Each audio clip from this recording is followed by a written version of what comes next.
బంగ్లాకి వెళ్ళిపోయి మాట్లాడి అన్నీ చేసాడు. ఏంటో ఒక మనిషి అడగబోదు ఏంటన్నా సరే అని చెప్పి మలేషియా సాంగ్ వెళ్ళాం. 6 days చెప్పాడు. నా ఉంది ప్రభాస్తో చెప్పి వెళ్ళాను.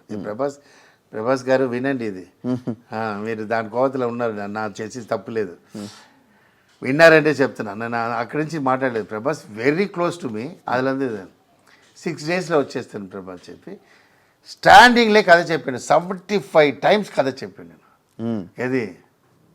ఇది తర్వాత వింటుంటాడు కథ, స్టాండింగ్లో ఉంటా కథ చెప్తే ఎంజాయ్ చేస్తాడు. అప్పుడు ఒక కథ అది అన్నీ ఓకే అయింది. ఆయన ప్రొడ్యూసర్ ఫిక్స్ చేశారు, అన్నీ ఓకే. నన్ను వెళ్ళి 6 అని చెప్పి 12 days అయింది. 12 days అయింది. నేను ఫోన్ చేసినా ఎవరు లేదు.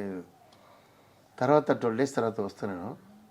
వాడు బ్లాక్గా ఒకడు ఉంటాడు మేనేజర్, తెలుసా, ఆర్టిస్ట్ ఉంటాడు తెలుసు సార్. ఆయన మిమ్మల్ని కోమా ఉన్నాడు సార్, మన అవును సీన్ కోమా ఉన్నారు సార్. అంటే నన్ను ఇలా అయిందిరా, ఇది నెల అయిపోయి నేను వచ్చేస్తాను సార్. డ్యాన్స్ మాస్టర్ అంటే డ్యాన్స్ మాస్టరే, వాళ్ళు ఆల్రెడీ ఫెయిలియర్లో ఉన్నా. ఆ ప్రొడ్యూసర్ ఏం చెప్పారు, వచ్చి వీళ్ళు డ్యాన్స్ మాస్టర్ ఇంత వెళ్ళిపోతుంటారు వాళ్ళకి, ఇది మళ్ళీ డైరెక్షన్ ఏంటారు అది ఏదో చెప్పి ఆ మూవీ డిస్టర్బ్ అయిన తర్వాత సార్ లోపల ఉన్నాడు. నన్ను మీటింగ్ ఇవ్వలేదు, జప్పింగ్లో ఎక్కడ ప్రసాద్లో ఆపోజిట్లో. అలా బయట వచ్చి నితిన్ అడుగుతూనే ఉంటాడు. నితిన్ నన్ను అడుగుతూనే ఉన్నాడు, మాస్టర్ నాకు డైరెక్ట్ చేయను.